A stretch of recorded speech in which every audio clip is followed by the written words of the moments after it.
यहाँ पे अपने खाली बड़े प्यार से लिखेंगे to be done in more detail in fixed income, concept खाली अपने डिस्कस करेंगे, सीधा सब। But before that concept fine. मान लो अपने अभी बैंक है, ये हमको सर 1 साल का एफडी करना, वो बोल रहा है 1 साल का अगर आपको एफडी करना है आपको 7% मिलेगा।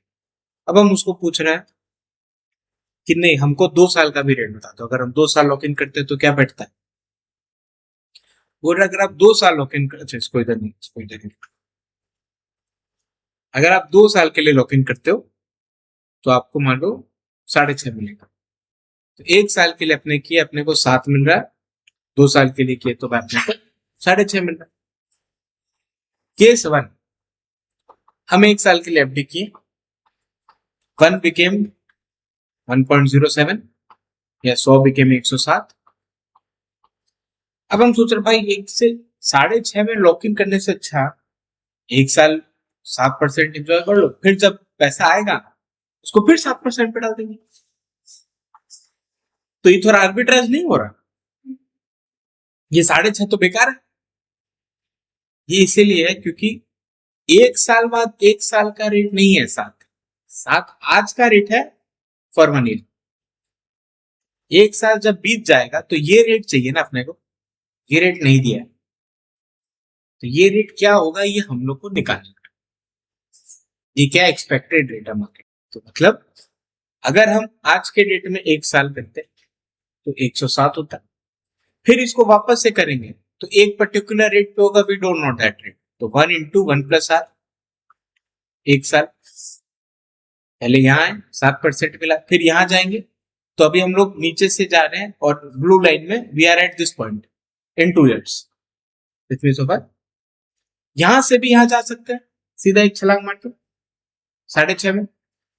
तो 6.5 से जब अपने छलांग मार के जा रहे हैं तो भाई 1 साल बाद हम लोग को 6.5 मिलना है, फिर वापस से 6.5 मिलना है, तो मतलब इट विल बी 1.065 स्क्वायर। तो अब इसमें भी छलांग मार के यहाँ आ गए ना एट टाइम 2, इसमें भी यहाँ पे आ गए, इसमें भी 7 प्लस समथिंग से यहाँ पे आ गए।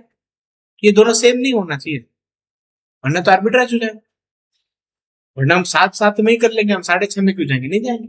और 6.5 में हम शॉर्ट कर देंगे और साथ में बोरो माने इन्वेस्ट करने लगेंगे तो आर्बिट्राज होने लगेगा।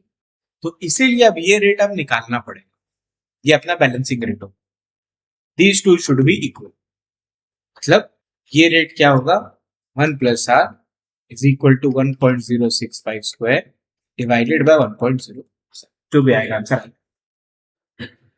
अब अगर हम लोग देख रहे हैं बैंक के पास, अच्छा एक बात बताइए, अगर हम अभी लॉक इन करें 1 साल बाद 1 साल का रेट, सपोज इसके थ्रू जब अपने सॉल्व करते हैं अपना आंसर आता है 6%, जस्ट एन एग्जांपल, तो this is expected to be 6%। Bank वाला बोलता है अगर आप 1 साल बाद 1 साल का रेट करते हैं वो 8% हो जाएगा, तो यहाँ पे आर्बिट्राज इट शुड बी 6। तब हम लोग क्या करेंगे 6.5 में उसको दे दो, हम तुमको 6.5 देंगे 2 साल के लिए, तुम हमको 1 साल के लिए 7 दे दो, फिर अगले साल हम 1 साल हो जाएगा फिर हम 8 में और इन्वेस्ट करेंगे रिस्क फ्री। समझ में आना, तो फॉरवर्ड रेट्स ऐसे निकलता using the no arbitrage principle, कि आर्बिट्राज नहीं होना चाहिए, होगा तो पीपल विल एंटर, वो मिस प्राइसिंग खत्म हो जाए।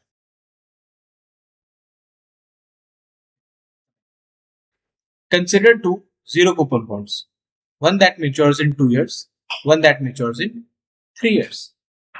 जीरो कूपन मतलब इंटरेस्ट पे नहीं करता, तो यहाँ पे जब अपना टेबल बना 0 1 2 3, 2 years वाला अपने को दे रहा है 2% एवरी, 3% वाला अपने को दे रहा है 3% एवरी ईयर।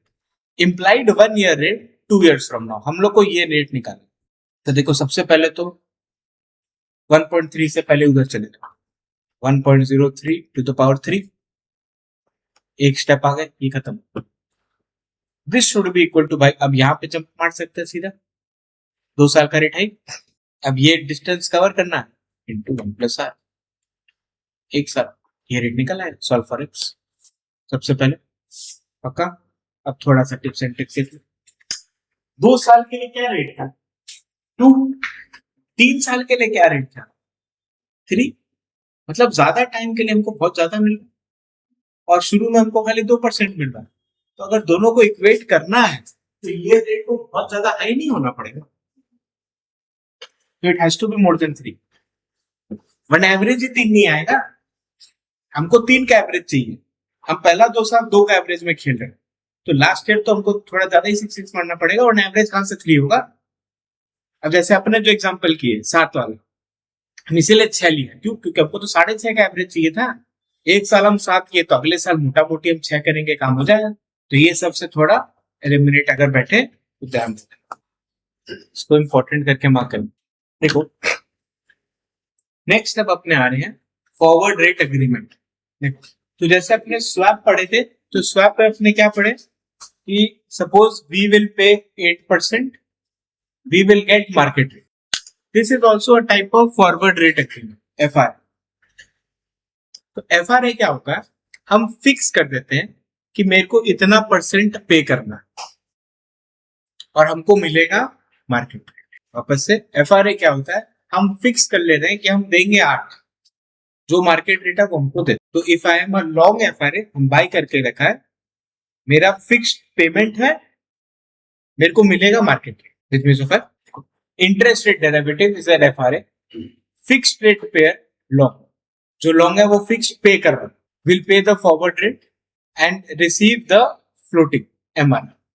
तो यहाँ पे अपने लिख लो ऐसे, लॉन्ग एफआरए पे fixed receive floating, receive MR. Floating मतलब एमआर, सिंपल इनफ। मान लो हम लोग अभी एक एफआरए में लॉक इन कर, पे फिक्स्ड रिसीव फ्लोटिंग। हम लोग गए मार्केट में, रेट क्या चल रहा है पता तो होना चाहिए कि क्या रेट चल रहा है। मार्केट में रेट चल रहा है 8% एट टाइम 0। अब हम लोग को पे करना है, सामने वाला बोल रहा है आप 9 दे दो हमको फिक्स्ड, हम आपको 8 देंगे। हम लोग मानेंगे क्या, भाई 8 है तो हम 8 ही देंगे ना, हम 8 से ऊपर थोड़ी देंगे। हम बोल रहे हैं हम 7 देंगे। अब वो मानेगा क्या कि भाई जब मार्केट रेट 8 है तो वो 8 के नीचे नहीं मानेगा। तो घूम फिर के अपना क्या रेट पे डन होगा, 8%। इस केस में इसीलिए देखो valuation at 0 will always again be 0, मतलब value at time 0 will again be 0। ये अपने रेट कर दिए कि ये अपना फिक्स्ड पे। अब जैसे जैसे टाइम जा रहा है, 3 महीना 6 महीना, मार्केट रेट तो चेंज हो सकता है ना। मार्केट रेट मान लो 6 महीना हो गया, मार्केट रेट अब है 9%। तो फिलहाल खाली ये देख के क्या लग रहा है, हम लोग फायदा में है कि नुकसान में है। हम लोग फायदा में है कि नुकसान में। हम लोग पे कितना कर रहे हैं, 8। मार्केट रेट क्या है, नहीं मार्केट रेट अभी 6 महीना हो गया, अब मार्केट रेट है 9 और हम लोग को मिल रहा है मार्केट रेट। तो पे कर रहे हैं 8, मिलेगा 9, तो फायदा हो गया ना। तो हम लोग ने लॉक इन किया था 8%, अगर मार्केट रेट बढ़ गया तो फायदा हो गया ना, रुपया बच गया हम लोग का। अगर रेट घट जाता तो नुकसान हो जाता, भाई 8% पे लॉक इन करके बैठ गए, मार्केट रेट तो 6 हो गया, घटा हो गया। लेकिन जब रेट बढ़ रहा है तो we are at a profit. जो लॉन्ग एफआरए है, जो बाय करके चल रहा है, उसका प्रॉफिट है। कितना % का प्रॉफिट, 1% का प्रॉफिट है 6 महीना में। आज के डेट में कितना होगा, 1% को अपने डिस्काउंट कर देंगे 6 महीने से, इतनी दफा। अब 1% ऑफ क्या, कुछ एक वैल्यू तो देना पड़ेगा। तो ये कॉन्ट्रैक्ट का शुरुआत में लिखा रहेगा, मान लो लाख रुपए, 1% ऑफ लाख रुपए मतलब 1000 रुपए। तो 1000 रुपए का प्रॉफिट आपका बनेगा तब 6 महीना बाद। आज के रेट में कितना प्रॉफिट है, 6 महीने से डिस्काउंट कर दो, कहानी खत्म। तो अभी तक जो पढ़ रहे थे सेम चीज है, अब खाली नाम अलग कर दिया। एवरीथिंग इज सेम, कोई डिफरेंस नहीं है, बस नाम एक और सीख लिए, फॉरवर्ड रेट एग्रीमेंट। इसमें हम लोग आगे का रेट लॉक करके चल रहे हैं, दैट इज इट। ये जो 1 लाख रुपया है, ये भी नोशनल अमाउंट है, इट इज नॉट एक्सचेंज। जैसे स्वैप में क्या होता था, हम रिटर्न निफ्टी का देंगे तुम बैंक निफ्टी का दो, नोशनल अमाउंट लाख रुपया 10 लाख रुपया लॉक इन कर लेते थे। लेकिन ऐसा नहीं होता था हम तुमको 10 लाख देंगे फिर तुम 10 लाख वापस दो।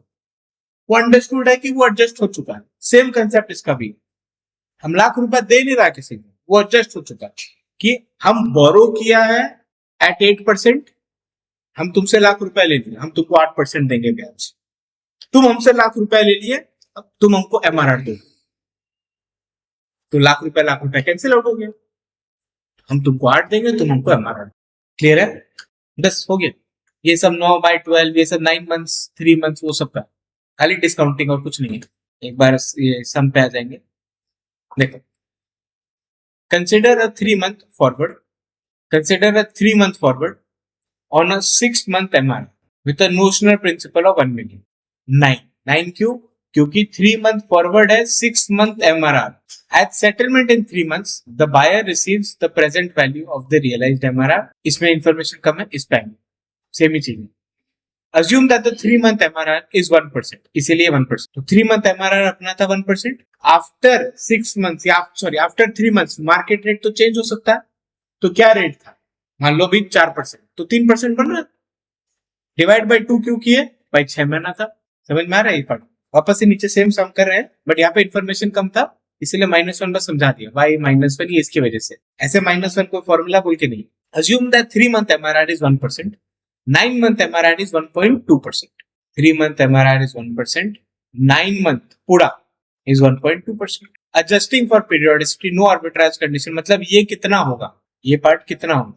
तो यही तो अभी ऊपर अपने पढ़े, उसमें साल था, 2 साल, 3 साल, इसमें खाली मंथ्स है। Everything is same. 1 इसमें 1.2% ऐड करेंगे, लेकिन 9 महीना के लिए 1.2 साल का रेट होता है, तो इंटू 9/12 ये इधर आ गए। अब ऐसे जाना है और फिर दूसरा जंप मारना, तो जब पहला जंप मारेंगे तो 1% से ऐड होगा, क्योंकि 1% का 3 मंथ का रेट था, 3 मंथ का था तो 3/12। तो यहां से with this we are here, अपने ऊपर में भी जो पढ़े कि सर एट टाइम 9 आप चाहे तो एक बार में आ जाओ यूजिंग 1.2, चाहे तो आप ब्रेक करके आ जाओ, घूम फिर के आंसर शुड बी सेम। तो जब अपने एक बार में आए तो 1.2% से बढ़ना चाहिए था, 1.2% से बढ़ रहा है, 1.2%, परसेंट को हटा के डिवाइड बाय 100 कर दो। अब ये 9 महीना के लिए है ना, तो इसीलिए इंटू 9/12, साल का होता तो 12/12 इंटू 1 होता। अब यहां this should be equal to this plus this, तो यहां तक अपने आ गए, this should be equal to this and this. तो अब सेकंड स्टेप पे आते हैं, तो भाई पहले यहां से यहां जाओ, तो 1% से बढ़ा, अगर 1% साल भर का है तो इंटू 3/12 करेंगे, क्योंकि 3 ही महीना हुआ। अब ये जो प्रिंसिपल आ रहा है ये 6 महीना से बढ़ना चाहिए, at what rate we don't know, तो इसको हम लोग 6 महीना से बढ़ाएंगे, at what rate we don't know. Clear है? बस solve for F, balancing figure आएगा, तो जब जो भी चुचु करके सॉल्व करेंगे वी विल गेट 1.3%। मतलब ये जो रेट है दिस इज 1.3%। पहले जो अपने सॉल्व किए तो ये आएगा। अब ये 6 महीने का रेट है, लेकिन यहाँ पे जब हम लोग जो भी लिखते हैं, हम लोग एनुअलाइज किए ना, जैसे 1.2 को भी हम लोग 9 महीना का किए, तो यहाँ पे हम लोग जो भी रेट लिख रहे हैं एनुअलाइज रेट लिख रहे हैं। 1 को भी हम 3 महीना में कन्वर्ट किए, तो यहाँ पे जो 1.3 होगा ये भी एनुअलाइज होना चाहिए ना, तो इसीलिए जब हम लोग सॉल्व करेंगे 0.65 आएगा इंटू 2 करके 1.3 आ ये हो गया, ये हो गया, ये हो गया, ये हो गया। तो अब अपना फॉरवर्ड रेट निकल गया, जो टेबल है उसका अच्छे से फोकस करें। अब अपना फॉरवर्ड रेट ये जो 1.3 है ये हम लोग निकाल चुके हैं। Now let's examine the payoff to the fixed rate pay, जो फिक्स्ड पे कर रहा with the notional principal of 1 million, अपने केस में जो 1 लाख रुपया होता है। When the MRR 3 months from now is 1.5, हम लोग के हिसाब से MRR कितना होना चाहिए, लेकिन अभी कितना है, तो ज्यादा हो गया ना रेट, तो हम लोग के लिए फायदा हो गया, क्योंकि हम लोग लॉन्ग FRA, रेट बढ़ता तो फायदा है। तो पहले तो ये देखना भाई प्रॉफिट है, लॉस का कोई भी ऑप्शन है एबीसी में काट देना। कितना पैसा से प्रॉफिट है सर? 0.2%, 1.3 था 1.5 हो गया, इतना ही तो है, समझ में आ रहा? Because the realized MRR is greater than the forward rate, fixed rate payer will have a gain, क्योंकि हमको तो 1.3 के हिसाब से ही देना, मार्केट रेट 1.5 है जो मिल रहा है। Payment to the fixed rate payer is the petrol, जो भी, तो देखो दोनों का डिफरेंस सर 2% इतना बनना। अब ये जो है साल भर का डिफरेंस है, क्योंकि 1.5 भी साल का रेट था, 1.3 भी साल का रेट था, तो 6 महीना करना पड़ेगा, क्योंकि 6 महीने का ही बात हो रहा है by 2। Let me so far everyone. अब इसमें कितना पे, 1 मिलियन का बात था, तो 1 मिलियन पे होना चाहिए, ये अपना प्रॉफिट है, यहां तक एकदम किसी को कोई टच पक्का। लेकिन ये जो प्रॉफिट है इस डेट को बनेगा ना, ये जो प्रॉफिट है ये तो इस डेट को बनेगा ना, एट टाइम 9 मंथ्स, अभी थोड़ी मिल रहा। लेकिन हम लोग अभी कहां पे, 3 मंथ्स हो चुका है, देखो कहां क्या क्वेश्चन, मतलब क्वेश्चन बोलते हैं कि 3 मंथ हो चुका है, अब नया रेट था 1.5 6 मंथ्स का, इसीलिए 1.3 और 1.5 का डिफरेंस था। तो we are at this point now.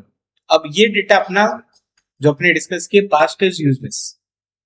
तो ये जो प्रॉफिट है 9 मंथ्स फ्रॉम टाइम 0, लेकिन हम लोग डिस्काउंट इसको कितना टाइम के लिए करेंगे? 6 महीना के लिए करेंगे। हम लोग टाइम 0 में एक कॉन्ट्रैक्ट में घुसे, वो बोल रहा है भाई 1.3 रेट का रेट हो, हम लोग बोले ओके। 3 महीना हो गया, मार्केट रेट है 1.5, तो भाई 0.2% का फायदा है। लेकिन वो फायदा कब मिलेगा? 3 महीना हो चुका है, तो 6 महीना बाद ही तो मिलेगा। तो आज के डेट में उसका वैल्यू करना है तो 6 महीना ही तो डिस्काउंट करेंगे। Which means of everyone clear on this? तो देखो जो भी अपना प्रॉफिट आ रहा है इसको आप डिस्काउंट करेंगे कितना से? 6 महीना से। इसीलिए जो भी रेट है भाई सिंपल है। यहां पे मिस्टेक कहां होता है?